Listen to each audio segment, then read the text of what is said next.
Hey, welcome back to Talk Time with J. Allen Photography. This is episode 14, and we are well within the month of April 2024. Very cool that I'm able to actually be at episode 14. That's pretty cool to me to be able to continue to do this. I do want to just say real fast that my YouTube channel over the weekend hit 10,000 subscribers. So super cool and grateful, just absolutely grateful for that. For those who follow me on YouTube, I cannot say thank you enough. I mean, I never really would have guessed that's where I would be with it. You know, I started posting a couple of videos before January 2023, but I never was consistent. But at the beginning of the year, that was kind of my goal, was let's post one video a week, and I was going to be consistent with it no matter what. So one video a week, and I never once thought I'm going to have 1,000 subscribers at the end of the year. I just kind of thought, let's just see where it goes. And to think, here we are at about 15 to 16 months in, and we're sitting at 10,000 subscribers. That is absolutely phenomenal to me, and I just am really blown away. I cannot thank you enough. It really does mean a lot to me. It means that y'all do like my work, and it means that I am actually providing a value to you. And I think that's the important thing. You know, not everybody's going to like my work. Not everybody's going to like your work, but that there is a value, that's cool. And so I do love that there is a value to my work, that people can actually learn from it. And that was the full intent with YouTube, was hopefully I can help somebody. And so that's kind of what I want to talk about today a little bit, is something that maybe some advice that I can give that can kind of help you avoid wasting some money. Real quick, I did want to shout out, last week my younger brother had given me some feedback, and so I mentioned that in the podcast, but then he also told me later, he said, yeah, but you didn't even name my business. So here I am. I'm going to name my younger brother's business. He is the Wasilla Woodcarver in Alaska, and he is Air Force, and he's stationed over there. And you can find him on Facebook at the Wasilla Woodcarver. And he's been doing woodworking now for maybe almost 2 years, and his woodwork is phenomenal, absolutely phenomenal. He just kind of decided to do it, just take on this little adventure. And I think it's probably blown him away with where it's gone. So Wasilla Woodcarver in Alaska. So check that out if you're in that area, or if you like wood carving type stuff. But Kevin, thank you so much for listening to each and every podcast, even though you are not into photography at all. So very cool. I like to do that. But yeah, let's talk about like 3 things that I think you should avoid buying that really won't help you level up your game. And then I'm going to give you 2 alternatives that I think will help you level up your game. And so that's really where we're at. That's what we want to do. So let's get rolling on that. So I kind of want to preface it with, I'm coming at this from a standpoint as my listener is a photographer, but like a beginning photographer, kind of has his very first camera, some lenses and stuff like that. And so that's kind of where I'm coming at this from. And so maybe not everybody who listens to this is going to get something fully out of it, but I just wanted to preface that.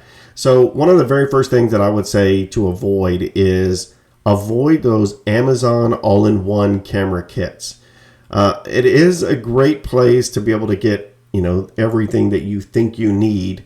You can get, I remember seeing like the T5i kit or the T7i kit, Canon's cameras, and it comes with the body, it comes with 2 cheap lenses, it comes with some filters, it comes with some memory cards, it comes with a little bag, it comes with this and that, and you don't need all that stuff. You really don't need all that stuff. Now, sometimes those things, those kits can actually come at a great price to where you're like, well, it's okay, I can throw that stuff away. But I would avoid them, because really, if you kind of already know what you're doing and you're looking to upgrade your camera, those kits aren't really going to still help you. They're going to kind of keep you in your same spot. So they're coming with that kit lens, maybe 2 kit lenses, and those just aren't that good. I mean, that you really need to stay away.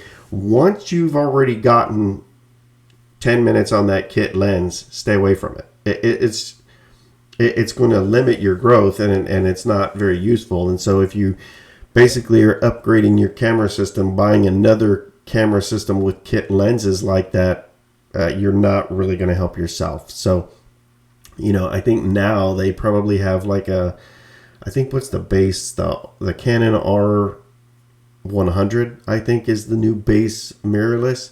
And more than likely they have some kits, probably right around $450 up to $600 that you could get, like the R100 with a kit lens and maybe 2 kit lenses and stuff like that. And really what I would say is stay away from those. Look for, if you've got a body already with a detachable lens, and I don't want to jump too far ahead, but don't look at the kit packages, look at getting lenses. And I don't want to jump ahead because that's one of my to buys, not to avoid. So avoid those camera kits. They just are, you're going to throw away a lot of stuff. More than likely, you're going to throw away everything in that thing except for the camera bag, the camera, the lenses, and you probably won't even use those lenses after a period of time. So they're just a waste. And you can't really sell them either. You can't really get any money back for those lenses. They just don't carry any value. Even if you were to take it in and trade it somewhere, they're not going to give you really anything for it. So in my opinion, just stay away from those. Look for bodies or look for lenses. And so that's the first thing that I would say to avoid is those all-in-one camera kits. Again, I'm coming at this from a portrait photographer standpoint. So take this one as that. You don't need a tripod. You do not need a tripod. And these are cheap. These are fairly cheap. You can get a cheap one, but sometimes what you hear is, why are you going to put $1,000 camera on a $30 tripod, right? And so if you're going to buy a tripod, I would recommend buying a good tripod. I wouldn't recommend buying a $30 tripod because $1,000, $2,000, $3,000. Like right now, my camera, as it's sitting in my bag, it's like about an $8,000 kit, with a lens on it and the body. Why would I want to put that on a $30 tripod? So don't do that. But again, for portraits, you really don't need it. A tripod, in my opinion, is going to slow you down. Yes, you can use it for studio, but a lot of photographers that are kind of in that beginning stage, they're not doing a lot of studio work. They're doing more shooting out and about. And so having a tripod, to me, is worthless. Now, as I mentioned, they're like $30, $45, $50, the cheaper ones. And so it's not like you're wasting a lot of money. But if you're looking and you're thinking of trying to save some money, saving $50 on a tripod is one way to do it. I would definitely save money and not buy a tripod. You don't need it. Now, if you're shooting landscape or you're shooting nature, wildlife, anything like that, for sure, tripod, definitely. If you're sitting in studio all day and you want to keep it on a tripod, that's fine. But again, I'm looking at it from this perspective of that beginner photographer. And so I don't think that a tripod is important at that point, not for shooting stills. If you're shooting video, yes. If you're shooting video with your camera, then by all means, put it on sticks and get steady video. But if you're just shooting stills at the beginning stages, a tripod is going to do nothing but slow you down and possibly cause harm to your stuff, because more than likely you're not buying an expensive tripod. So stay away from those cheap tripods. Stay away from a tripod altogether in those beginning stages, because I just don't think it brings that much value to your game. It's not going to make you a better photographer. And that really is what it boils down to when you're trying to level up your gear, right? Is what is going to make me better? Is a new tripod going to make me better? It absolutely will not. So stay away from that. And so that kind of brings me to the third thing is, you know, and it kind of encompasses all three of the things to avoid. But as I mentioned earlier, photography is expensive. Of course, you can get into photography for fairly inexpensive if you're thinking $600 is inexpensive. You know, I think you can get a cheap camera, cheap lenses for around that price. And I don't think that's too bad. That's not that expensive. But as you start to grow, if this is something that you're wanting to pursue, then you need to stay away from certain things. And so avoiding those all-in-one kits.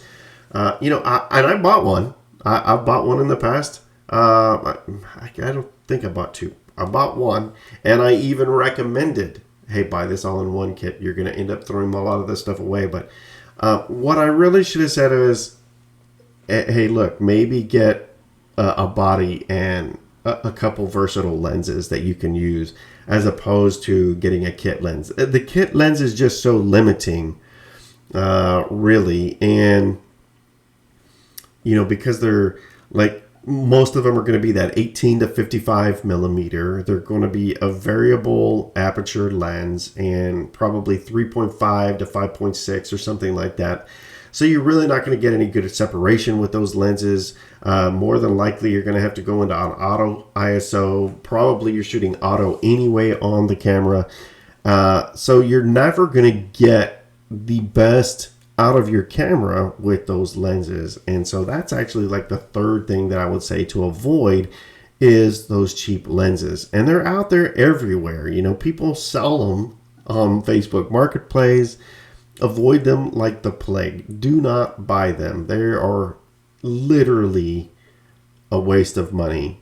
If you've had your camera for 6 months and you've been using it and you're kind of getting a little bit better, do not look at that 70 to 300 millimeter kit lens. It is such a waste of a lens. It's such a waste of money.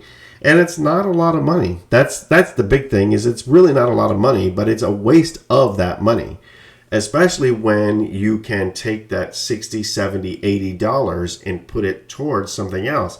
So now we're looking at, like, if you've saved money on the tripod, and we're going to call it $50 because inflation, right? So we're going to call it $50 for a tripod, and we're going to call it about $70 for one of those kit lenses, or even, let's say, $150 for two of those kit lenses, and you just get a body. So you're at $150 for the two kit lenses and $50, so you're now at $200, right? So $200 you've just saved not buying those things, not getting into cheap glass, not getting into cheap accessories to your camera, to your photography, and you can start putting that money towards something that's going to actually bring value. And that, again, is what it's all about, is bringing value. You can find lenses that are inexpensive but not cheap, and so that's where I would really kind of point you into those directions, is that type of thing. So always look for that. But those three things to avoid, again, that's that all-in-one kit. And again, sometimes if you're okay, here's the thing with those kits, and I'll just be honest with them. You could get everything that you need and a whole bunch more that you don't for very close to the same price as the body and a lens. And that's Amazon way, right? That is the Amazon way, is to do that. And they do that on purpose. And they're just, I don't even know why they even throw that stuff in there, but they throw that stuff in there and you just throw it into the trash. It basically is polluting the earth, right? With all that extra stuff. You don't even need all that. But then you look at it and you're like, well, I can spend $500 on this all-in-one kit and get everything, or I can spend $475 and get the camera and a body, or the camera and a lens. Why not just buy the all-in-one? Well, okay, I get it.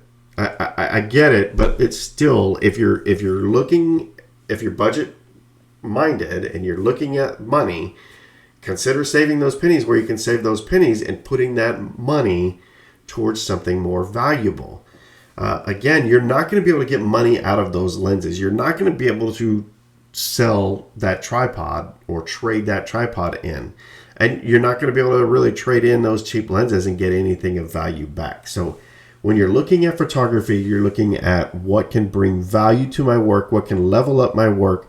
But then also, if you're working and growing as a photographer, you're going to eventually grow out of your gear. So what I say is try to go with the best gear that you can afford at that time, right? And so not trying to get you to go into debt, but go with the best gear that you can afford at that time. And if it's the kit lens, it's the kit lens. But as soon as you can get out of that, get out of that. So what I would say is you go with a body, and it can be a cheap body. It doesn't need to be a full frame camera. It can be a crop sensor camera, but a detachable lens camera. Get the body and look at like a 50 millimeter prime lens. They're very inexpensive when you're talking about lenses. And for what you actually get out of it, the value that you will get out of a 50 millimeter lens, again, looking at the portrait side of things for photographers, a 50 millimeter lens at like 1.8 is fantastic. And a lot of times you can find them anywhere from $100 to $200. And that is massive value to your photography game, and it's going to level up your work. A 50 millimeter 1.8 is going to look so much better for images than your 18 to 55 zoomed in at 50 millimeters at 5.6. Hands down, it will look that much better. It's going to make your work look more professional, and that's what you want. You know, you can be a photographer and have those kit lenses and you shoot and you can be growing, but if you're limited by the gear, it's your work is not going to look as good as it could. And so I know, like Jared Pullen says, gear doesn't matter until it does. And I do agree with that. You will definitely outgrow your gear. And so if you're got the body, what I would say is just date that body and buy decent lenses, marry decent lenses, right? Hold on to those decent lenses. So look for good intermediate lenses that you can buy. And what I mean by that are like 1.8 lenses, 2.8 lenses, f2 lenses, you know, something that's going to be fast, something that's going to allow you to really get good separation of your subject and your background. Not anything that's got a variable aperture. I would look at f2.8 lenses or faster to kind of get you where you want to go. You know, I know that Canon has like a 50 millimeter 1.4 that you can actually buy for right around $350. Now that lens in particular is notorious for autofocusing issues with the motors. But again, $350 for a 1.4 lens is absolutely incredible.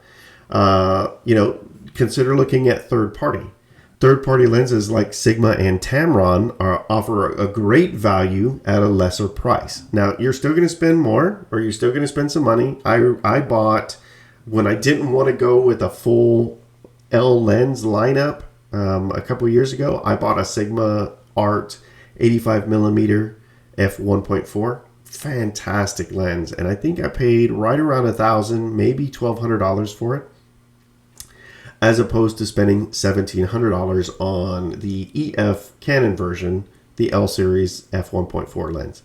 And so, you know, if I'm not bringing in that money for it and I can save $500, save $500. But look at those intermediate level lenses. They're going to definitely level up your game right away with your images. Just remember, if you're using a crop sensor camera, that the 50 millimeter is going to be more equivalent to 75 to 80, depending on whatever the crop is. An 85 millimeter prime is going to be closer to like 125 to 130. So just remember those types of things. If you're on a full frame, that's different. It's going to be basically what it is. But if you're on those crop sensors, look at that. If you are on a crop sensor, I would definitely look at like a 35 millimeter type lens. And again, I'm coming at you from a portrait photographer standpoint.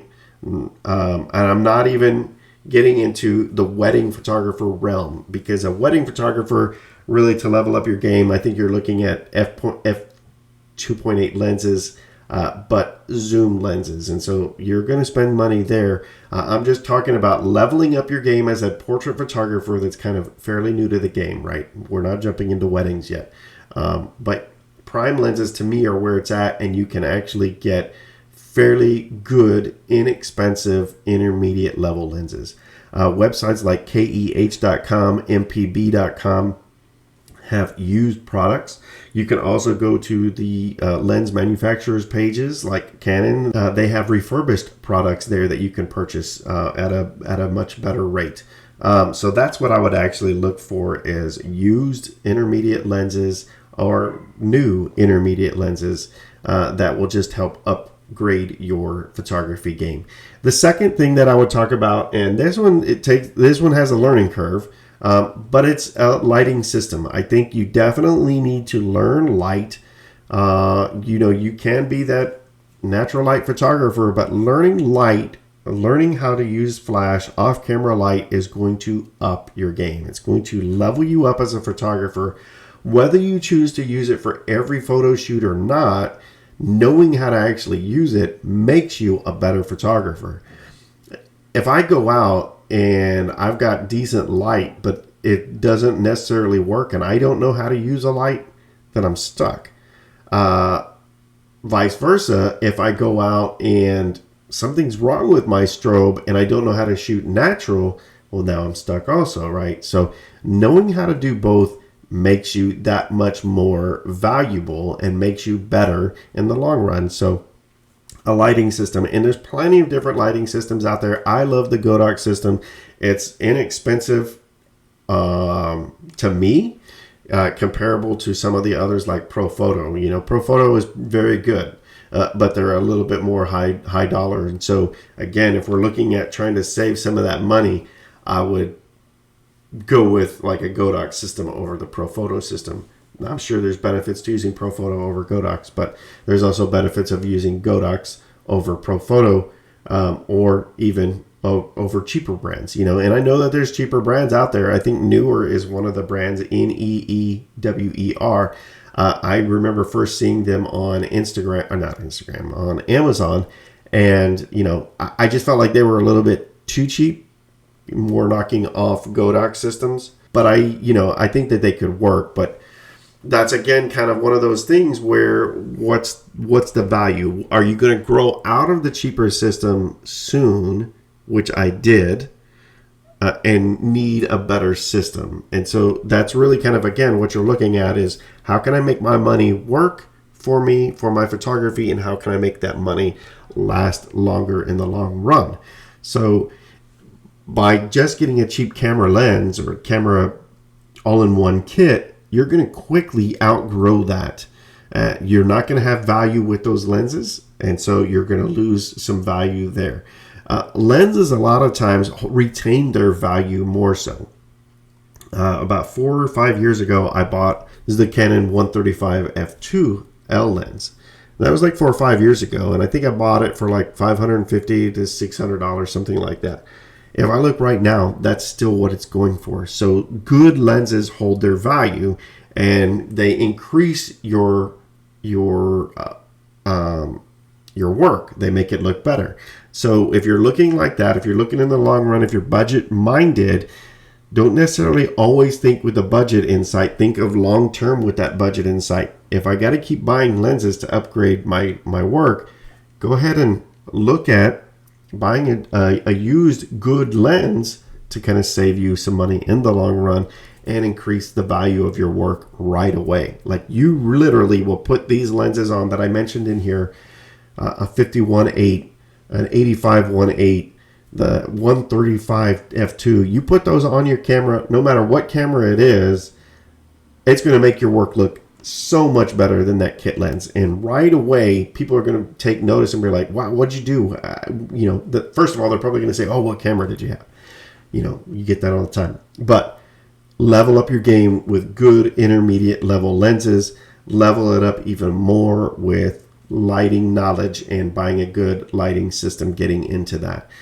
So those are the things that three things that I would try to avoid that are going to devalue and not bring any value to your game. And two things that I think will actually absolutely bring value to your game and will retain and hold that value over time, making you better in the long run and saving you valuable money in that long run too. And that's what it's about when you're kind of in that newer stages, right? Is making those pennies work for you. So that's all I've got today. Thank you so much for listening. I really do appreciate it. Appreciate your time. And until the next one, keep shooting.